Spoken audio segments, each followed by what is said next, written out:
Aloha, aloha, aloha to the warriors out there. Roll 245. 45.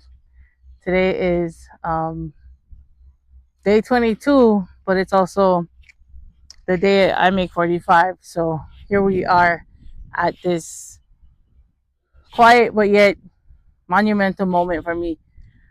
Today we're really going to dig into just being present and understanding the sacrifices um, that comes with living and that comes with life.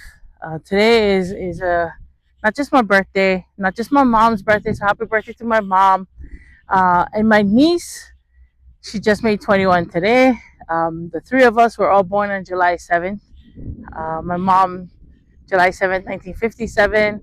I'm July 7th, 1981. And then my niece is July 7th, 2005. Um, so I've always had to share my birthday.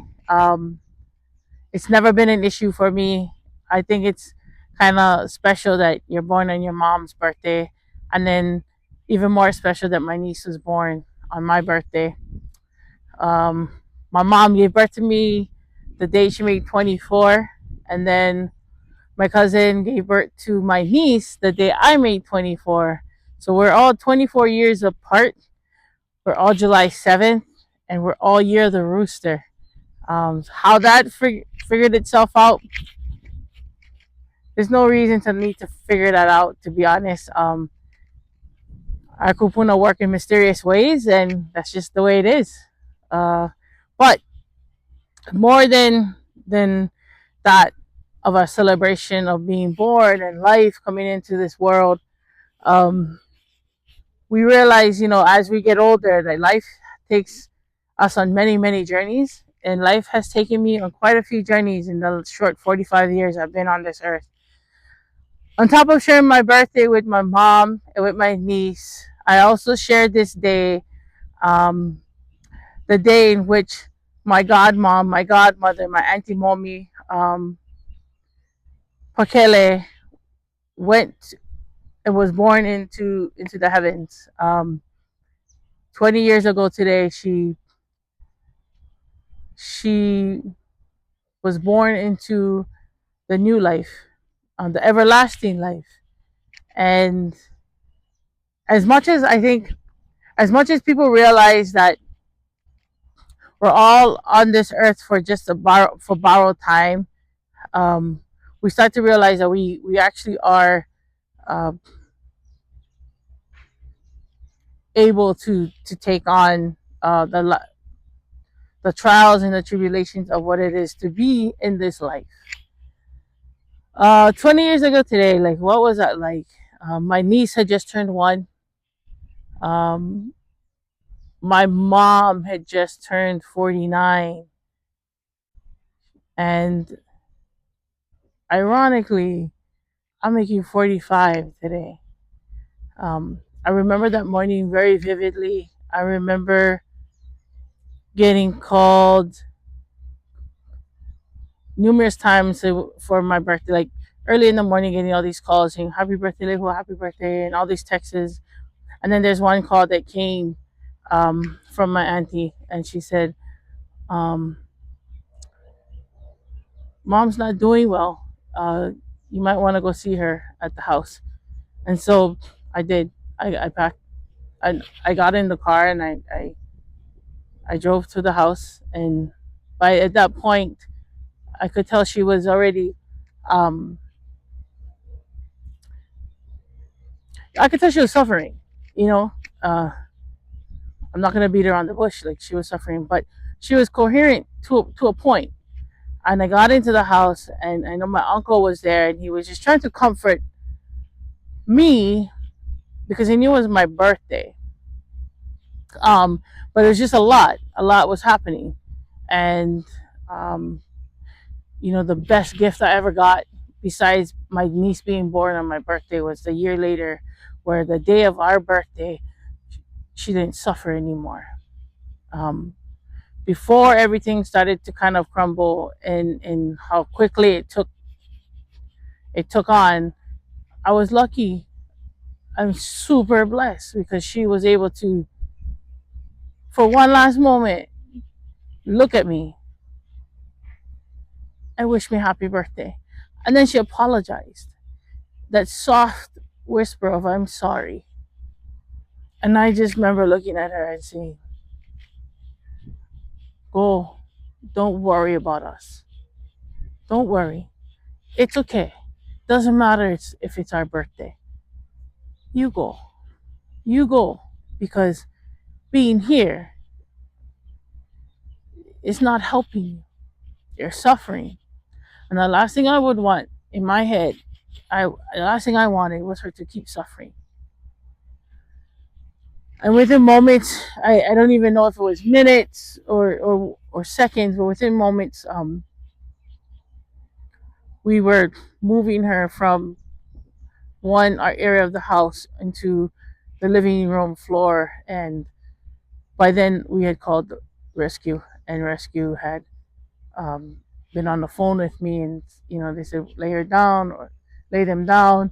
Um, do you know CPR? And yes, I do know CPR because we get trained for it every year, every 2 years we get trained. And I said yes, I do. And she said, you want to administer CPR? You want to make sure that you have your you figure out where the middle of the chest is, and if you can see the chest rise, then they're breathing, and if you cannot see the chest rise, then you're gonna have to administer CPR. Um, it was at that moment that I realized, like, I'm not gonna do that. I'm not gonna, I'm not gonna do it. And it wasn't because I didn't want to save her. It was because I knew if I gave her CPR, it was because of my own selfish reasons. It wasn't because I wanted to save her for her sake. She was in so much pain. And to keep her alive would have been the selfish way of doing it. To keep her alive would have been because I didn't want to deal with the grief, because I didn't want to deal with the pain of losing a loved one. And I sat over her and I said, in my head, I said, I can't. She's going to be at peace if I revive her.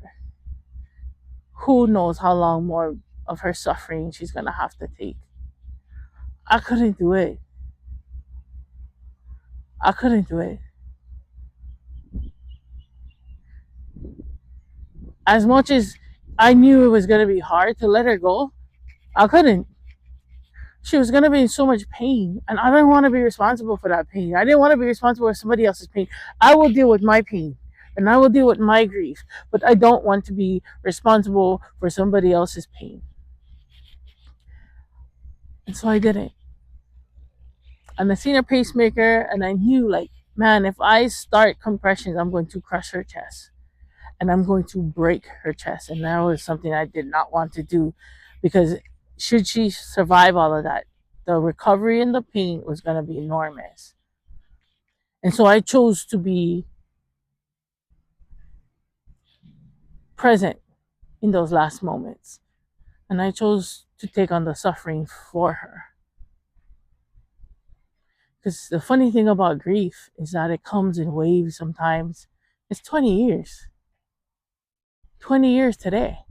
All of this happened, and I still remember every little detail. Every detail. Every step I took. Every movement I made. Every decision that I had to make. And I thought, all I could think about was, one, I wanted to go peacefully, and two, I want my uncle to be okay. I wanted him to be okay because he was living with her and he was caring for her, and I I couldn't put that more pressure on him. Um, and so it's easier for me to not live in guilt of trying to save her and then she still continues to suffer. It was better for me to take on the grief of the pain of losing her, because at least I knew I could control that. I could control my way of dealing with it. Every year I try to come, every year on our birthday, I try to come and sit with her and my uncle. Because that's my gift to me every birthday for 20 years now. is come and see them, because I don't always come any other time of the year. And I should make a point to do so. But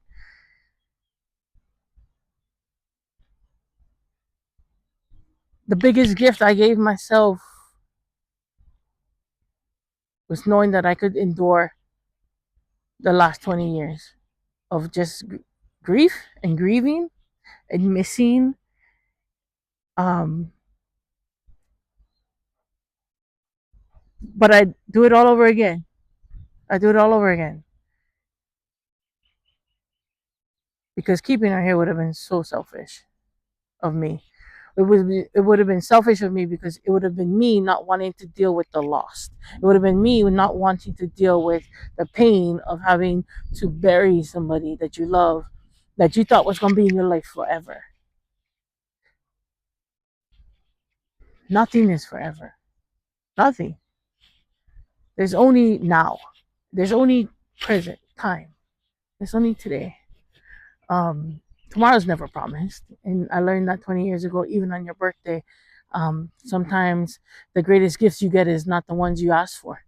The greatest gifts you get is the ones that you have to make a decision about. And I can come forward 20 years knowing that I've had great leadership in my life. I've had great people who have taught me that even when things may not go the way you want it to go, if you can find the love and the aloha in what people have given you, if you can find the aloha in the grace in yourself, you'll be okay. And if you can survive that, you can survive many more things. Does the grief go away in 20 years? No, it doesn't. Every year when it comes up to my birthday, I know, like, yeah, it's my birthday, but I get to celebrate it with loved ones. And there's a part of me that goes, and I also get to celebrate the fact that that's the day she walked into heaven's gates and suffered no more. Suffered no more. So as we age and as we get older, um, I hope that we're learning from the little lessons that are being thrown at us. Sometimes we're aware of it, sometimes we're not. Sometimes it comes slapping us in the face straight on. Sometimes it comes out of the side, peripherals, and sometimes we're not ready for it. And it's really not how you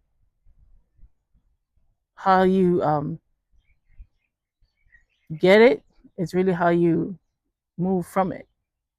It's really how you move from that space. So today I sit here with my god mom and my god dad, and I celebrate being 45 today, knowing that um, there's still more work for me to do in this earth.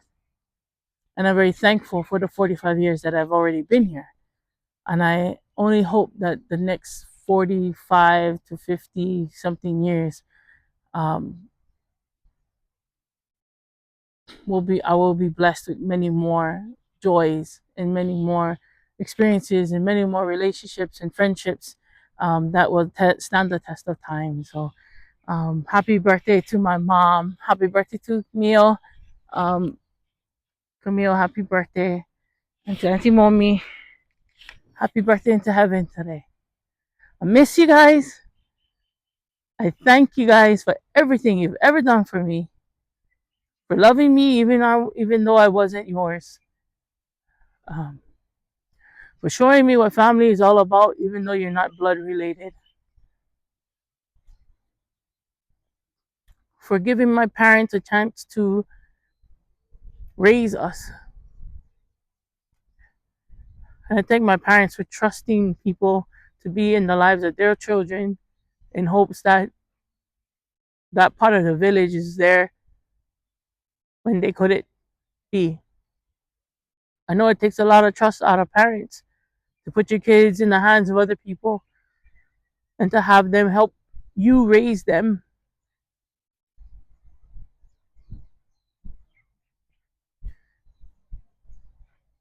And to everybody out there who's going through loss and grief,